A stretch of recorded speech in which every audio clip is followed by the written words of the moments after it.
25 juin 2019. Il est minuit. Un orage de pluie intense s'abat sur le Calvados. C'est le début d'une nuit de cauchemar pour les habitants des communes de Saint-Pierre-des-Ifs, de Saint-Désir et de Lisieux. Lorsque le jour se lève, aucune victime n'est à déplorer. Mais cette nuit aurait pu tourner à la tragédie.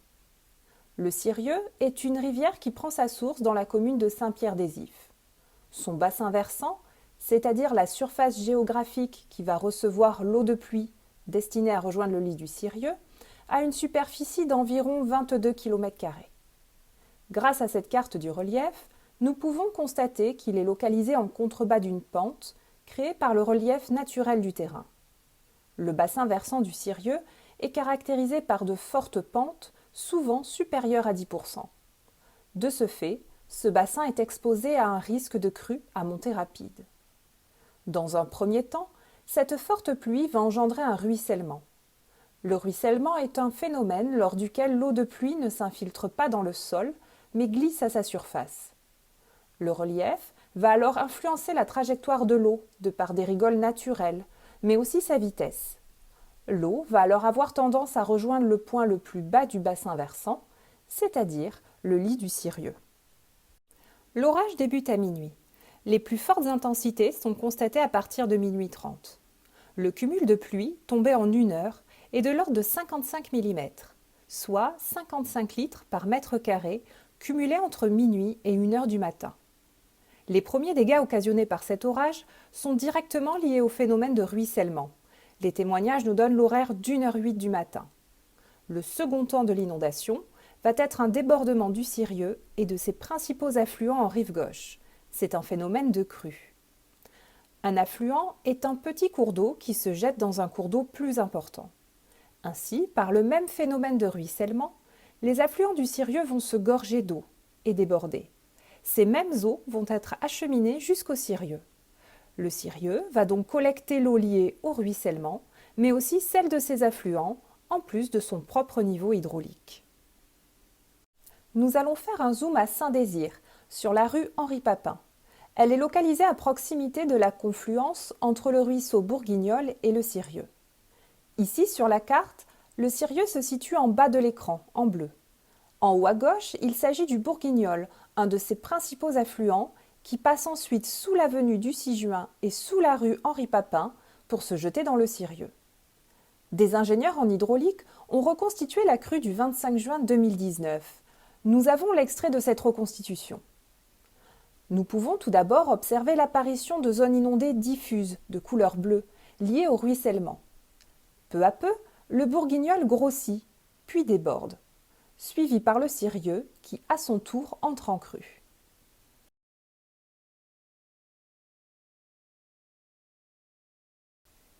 Si nous reconstituons le déroulement de la crue, le fossé de la cour Marest déborde en premier à 1h13.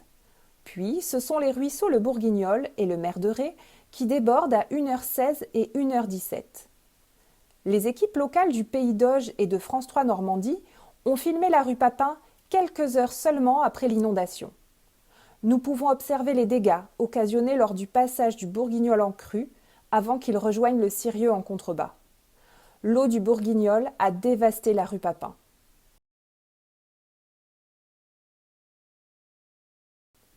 Puis, c'est le ruisseau Malicorne qui déborde à 1h23.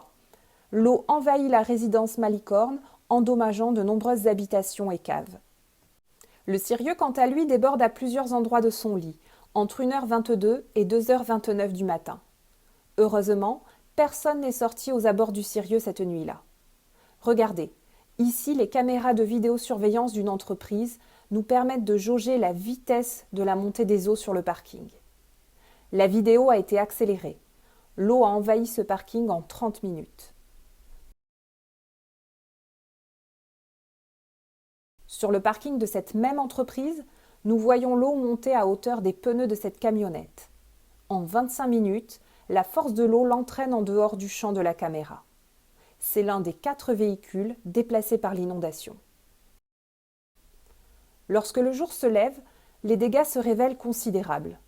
Les rues, ainsi que les bâtiments, ont été envahis par l'eau et la boue. En 1 heure de précipitation, c'est 121 habitations de Lisieux et Saint-Désir qui ont été touchées. Dans ces maisons de la rue Papin, l'eau a dépassé les 1 mètre de haut et emporté les objets personnels de toute une vie.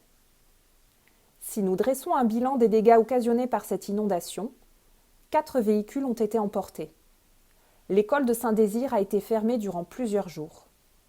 La force et la vitesse de l'eau ont creusé des érosions importantes et fragilisé certaines berges. Elles sont aussi à l'origine d'un glissement de terrain au niveau du tunnel de la Motte sur la voie SNCF. Heureusement, il n'y avait pas de circulation ferroviaire à cet horaire. Des câbles électriques ont été déterrés par la force de l'eau dans la commune de Saint-Désir. Au niveau de la rocade, les ouvrages devenus trop étroits pour la taille du Sirieu en crue sont à l'origine d'une surcote importante. Le niveau d'eau s'est élevé de 6 mètres par rapport au fond de la rivière. À la sortie des ouvrages, la force de l'eau a érodé la berge sur 12 mètres de long et creusé le lit de la rivière de près de 3 mètres.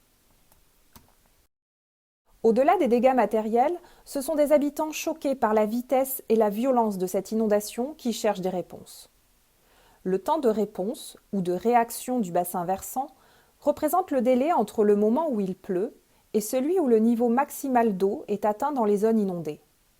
Pour cette inondation, il a été évalué à 30 minutes pour les principaux affluents du Sirieu et de 30 minutes en amont jusqu'à 2 heures à l'exutoire pour le Sirieu. Nous sommes donc face à une crue à montée rapide. Cette crue est dite millénale. Il y a, statistiquement, une chance sur 1000 pour qu'elle se reproduise chaque année. Lors du 25 juin 2019, elle s'est déroulée dans la nuit, avec un paroxysme entre 1h30 et 2h30 du matin. Cette chronologie a certainement permis d'éviter des pertes en vie humaine. Pas d'école, peu de circulation routière, la majorité de la population était à son domicile et il n'y a pas eu de passage de train avec des voyageurs.